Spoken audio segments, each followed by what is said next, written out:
Chapter 5. Remember, folks, this is A Long Walk to Water by Linda Sue Park. Southern Sudan, 2008. There was a big lake 3 days' walk from Nyla's village. Every year when the rain stopped and the pond near the village dried up, Nyla's family moved from their home to a camp near the big lake. Nyla's family did not live by the lake all year round because of the fighting.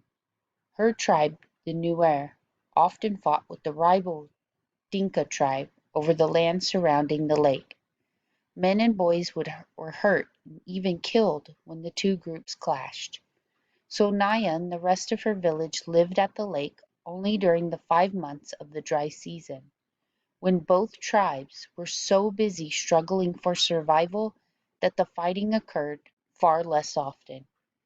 Like the pond back home, the lake was dried up, but because it was much bigger than the pond, the clay of the lake still held water.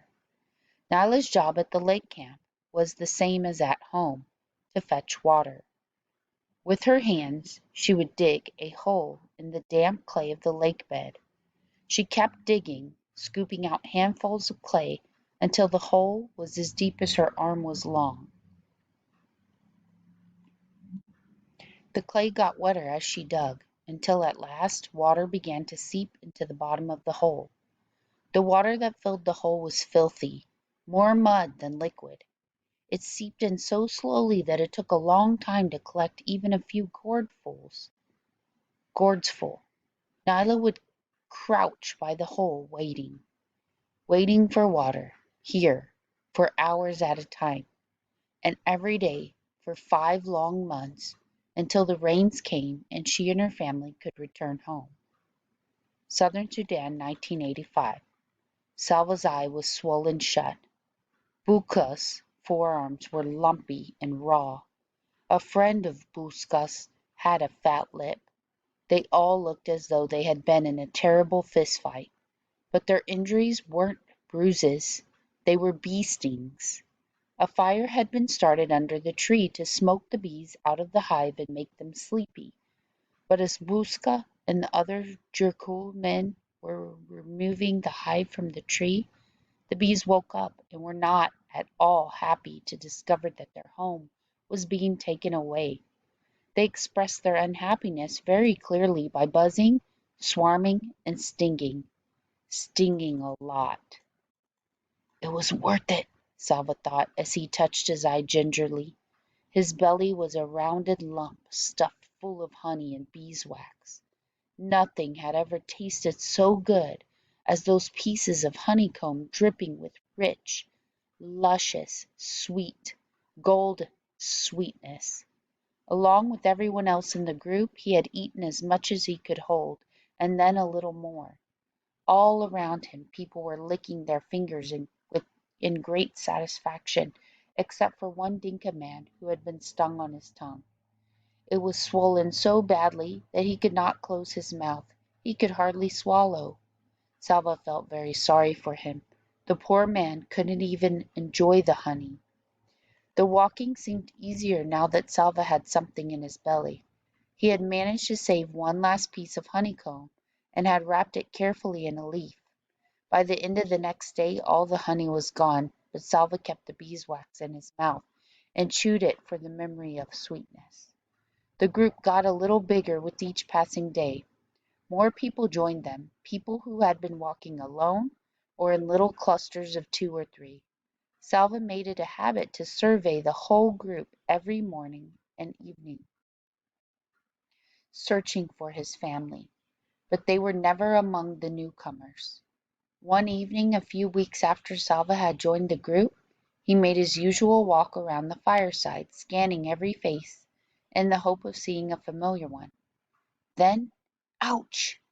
Salva almost lost his footing as the ground underneath him seemed to move. The boy jumped a boy jumped to his feet and stood in front of him. "Hey, that was my hand you stepped on." The boy spoke Dinka, but with a different accent, which meant that he was not from the area around Salva's village.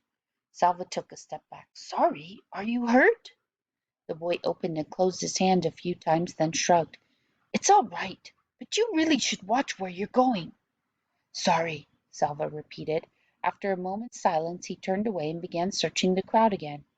The boy was still looking at him. Your family? He asked. Salva shook his head. Me too, the boy said. He sighed, and Salva heard that sigh all the way to his heart. Their eyes met. I'm Salva. I'm Mariel. It was good to make a friend. Mariel was the same age as Salva. They were almost the same height. When they walked side by side, their strides were exactly the same length, and the next morning they began walking together. Do you know where we're going? Salva asked. Mariel tilted his head up and put his hand on his brow to shade his eyes from the rising sun. East, he said wisely. We are walking into the morning sun. Salva rolled his eyes. I know we're going east, he said. Anyone could tell that, but where in the east? Mariel thought for a moment. Ethiopia, he said. East of Sudan is Ethiopia. Salva stopped walking. Ethiopia? That is another country. We can't walk all the way there. We are walking east, Mariel said firmly. Ethiopia is east. I can't go to another country, Salva thought. If I do, my family will never find me. Mariel put his arm around Salva's shoulder. He seemed to know what Salva was thinking, for he said, It doesn't matter. Don't you know that if we keep walking east, we'll go all the way around the world and come right back here to Sudan? That's when we'll find our families. Salva had to laugh. They were both laughing as they started walking again, arm in arm, their strides matching perfectly. More than a month had passed since Salva had run from his school into the bush. The group was now walking in the land of the Atut people. In the Dinka language, the Atut were called the people of the lion. Their region was inhabited by large herds of antelope, wildebeest, gnus, and the lion that preyed on them. The Dinka told stories about the Atut. When the Atut person died, he came back to earth as a lion, with a great hunger for human flesh he once had.